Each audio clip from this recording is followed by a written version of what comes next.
Hey Fight Night fans, I'm Chad Beattie, Director of Athletic Communications. Welcome to this week's edition of the Nightly Review.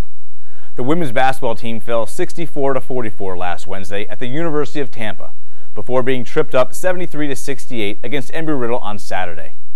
The Fighting Knights honor their 6 seniors before Saturday's tip-off and are set to take on 21st ranked and top-seeded Nova Southeastern tonight in the first round of the Sunshine State Conference Championship. On the men's side, Lynn earned a 74-65 victory over Tampa before dropping Saturday's game 83-74 to Embry-Riddle. The 7-member senior class was celebrated before the game, and the blue and white will look for the upset at 3rd-seeded Rollins College tonight at the SSC Championship opener. The winner of both the men's and women's games will move on to the semifinals on Saturday, March 5th in Daytona Beach, Florida. The 5th-ranked women's tennis team celebrated 3 wins over top 10 teams over the weekend, and we were able to talk with sophomore Grayson Passy about the team's performance. I'm here with Grayson Passy. Grace, you have earned SSC Player of the Week 2 times in the month of February. Does that put any pressure on you going forward? Not really. I'm just happy that I got the awards, and I'll just keep doing my best, and we'll see if there are more to come. How has your preparation before each match benefited you throughout all the times that you've played? I mean, I've been doing the same preparation I did last year, so nothing has changed really. But, you know, we warm up as a team. We try to motivate each other before matches, and that has certainly helped me. You went 6-0 this weekend. Where is your confidence level right now when you're walking onto that court? I'm pretty confident right now. I haven't lost one single match this season, which is pretty good for me, playing at number 3, and it helps me definitely maintain confidence throughout the season. Thank you, Grace, and back to you. Thanks, Christina. Lynn hits the courts again on Wednesday, March 9th, when they welcome Bethune-Cookman to the Purpur Tennis Complex. The men's tennis team earned their lone victory of the weekend on Sunday, edging number 11 Columbus State 5-4 after losses to 9th-ranked Valdosta State and 4th-ranked West Florida.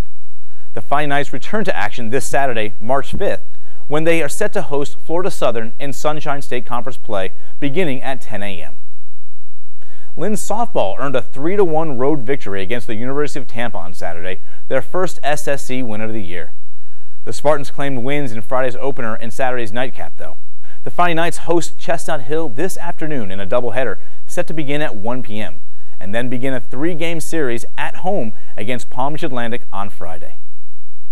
The Lynn lacrosse program came away with its first ever win over a ranked opponent on Saturday, knocking off number 12 Mount Olive by a final of 10-8. The Fighting Knights kept the momentum rolling on Monday, defeating Coker 14-9 to remain undefeated on the young season. I'm going to go speak with senior goalie Pat Brothers right now to discuss the team's hot start. All right, I'm here with Pat Brothers from the lacrosse team. Pat, great weekend for you. Big victories over Mount Olive and Coker, long bus ride. What goes on a 12-hour bus ride? A lot goes on in those bus rides. Spend a lot of time with each other, a lot of cards, a lot of movies, and a lot of karaoke, definitely. You know. Who was the best karaoke singer? Wow, there's a lot of good singers, but I'm going to have to give it to a freshman, Shane Brumman, did Fergalicious. So that was pretty funny. Good stuff. Now, again, a big victory over first nationally ranked team that we beat. Program-changing victory. You know, how much of a program-changing victory is it? It's huge for us. Definitely is. It's the first step in becoming, you know, that type of program where other teams can look at you as a nationally ranked program that they want to beat one day. So it's a big win for us. Big win. Now, you had 2 wins on the road. You have another 10-day road trip coming up. What kind of momentum or confidence you guys going to carry into this this next road trip? So confidence and momentum definitely added to the list. You know, it's definitely great coming off those 2 big wins, but I'd definitely be lying if I said that those weren't expectations we set for ourselves going into the season. So I think we are where we'd hope to be at this point. Well, perfect. Good luck this upcoming weekend. Back to you, Chad. I gotta run. Thank you. All right, I'm back. The Blue and White will be on the road for the next week for 4 games, with the first coming against top-ranked Limestone College on Saturday. Lynn baseball swept 9th-ranked Florida Southern in a 3-game set to open SSC play on a high note last weekend.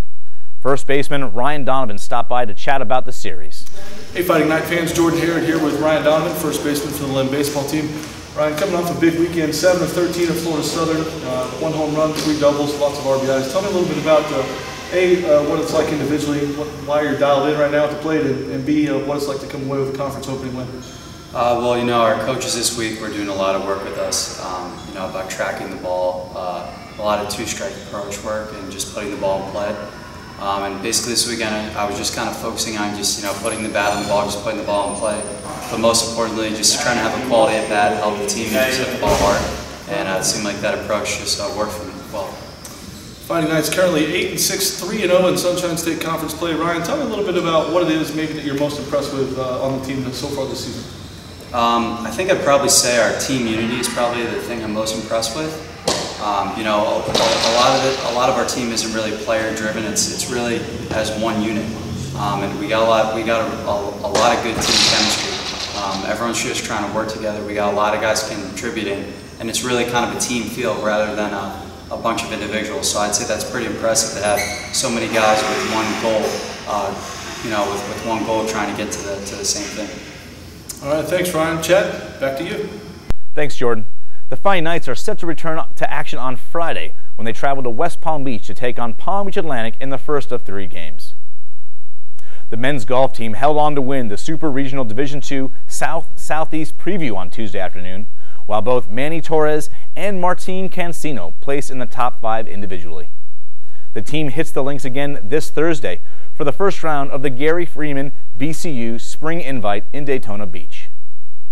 On the women's side, the Fighting Knights finished in 6th place at the Peggy Kirk Bell Invitational on Tuesday afternoon. Reigning SSC Women's Golfer of the Week, Jenny Ajala recorded her 2nd consecutive top 5 finish. Lynn returns to the course on Monday, March 14th, when they are set to participate in the Barry U Women's Invitational in Miami Lakes.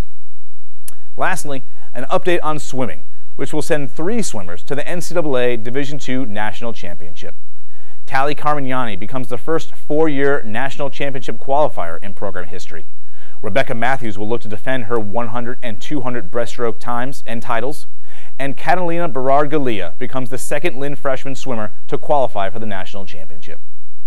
That will do it for this week's edition of the Nightly Review. As always, for more information on Lynn Athletics, log on to www.lynnfightingknights.com. Be sure to stay social with Lynn Athletics by following @Lynn_Knights on Twitter and Instagram. Thanks for watching, and keep Lynning.